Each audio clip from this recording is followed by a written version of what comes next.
দাফন সম্পন্ন করার ১২ ঘণ্টা পর কবর খুঁড়ে এক বৃদ্ধার নিথর দেহ তুলে নেওয়া হলো হাসপাতালে। কাফনের কাপড়ে মোড়ানো সেই মরদেহের বুকে বসানো হলো আধুনিক ইসিজি মেশিন। কারণ পরিবারের দাবি, জিনের বাদশা নাকি বার্তা পাঠিয়েছেন বৃদ্ধা এখনও বেঁচে আছেন।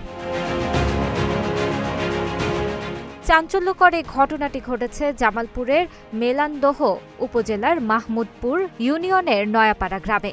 অন্ধবিশ্বাসের এমন চরম ও ভয়াবহ রূপ দেখে পুরো জেলা জুড়ে হতবাক সবাই। মাটি দিছে, আবার কাল দিছিল দিনের ৮টা, আবার রাতের ৮টা তুইছে নাচ তুইলে আবার ও বেটারে তুইছে, আবার এর মেলাম দিয়ে জামালপুরে নিয়ে গেছিল, নিজে আবার ফেরত নিচ্ছে। স্থানীয় প্রত্যক্ষদর্শীরা জানান, গত শনিবার সকাল ৮টার দিকে বার্ধক্যজনিত কারণে মারা যান হালিমা বেগম। বৃদ্ধাকে ধর্মীয় নিয়ম মেনে পারিবারিক কবরস্থানে দাফন করা হয়। দাফন কাজ শেষ করে স্বজনরা বাড়ি ফিরে আসার কয়েক ঘণ্টা পর থেকেই শুরু হয় আসল ঘটনা। হঠাৎ মরহুমার ছেলে ও মেয়ের শরীরে অস্বাভাবিক আচরণ দেখা দেয়। স্বজনদের দাবি, তাদের উপর জিন ভর করেছে। সেই জিনের মাধ্যমেই বার্তা আসে, হালিমা খাতুন নাকি এখনো মারা যাননি, কবরের ভেতরে জীবিত অবস্থায় ছটফট করছেন। তখন আমাকে বললো যে আমার ছোট বোন এই জিনের আসর হওয়ার কারণে ও বলতেছে যে আমার মা তো মারা জানেন, তোমরা জোর করে তারা মাটি দিছো, তোর মাকে তারা উঠায় নেয়, তোর মা জীবিত আছে।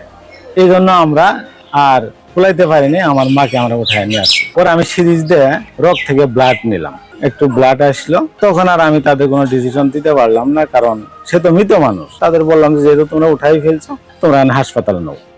জিনের এমন নির্দেশের পর কবরস্থানে ছুটে যান স্বজনরা। কোদাল দিয়ে কবর খুঁড়ে বের করে আনা হয় দাফন করা নিথর দেহ। লাশ সোজা নিয়ে যাওয়া হয় মেলান্দহের একটি বেসরকারি হাসপাতালে। সেখানকার চিকিৎসকরা তাকে মৃত ঘোষণা করলেও ছোটা হয় আরেকটি হাসপাতালে। চিকিৎসকরা আবারও পরীক্ষা নিরীক্ষা করে নিশ্চিত করেন হালিমা বেগম অনেক আগেই শেষ নিঃশ্বাস ত্যাগ করেছেন।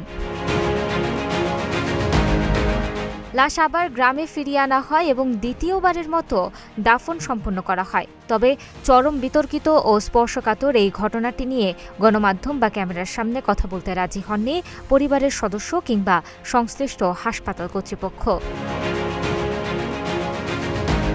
এদিকে জিনের নির্দেশে কবর থেকে লাশ তুলে হাসপাতালে নিয়ে যাওয়ার খবর সামাজিক যোগাযোগ মাধ্যমে ছড়িয়ে পড়লে দেশজুড়ে তোলপাড় শুরু হয়। অন্ধবিশ্বাস ও কুসংস্কারের এমন ভয়ঙ্কর চর্চা দেখে বিজ্ঞ মহলে বইছে তীব্র সমালোচনার ঝড়।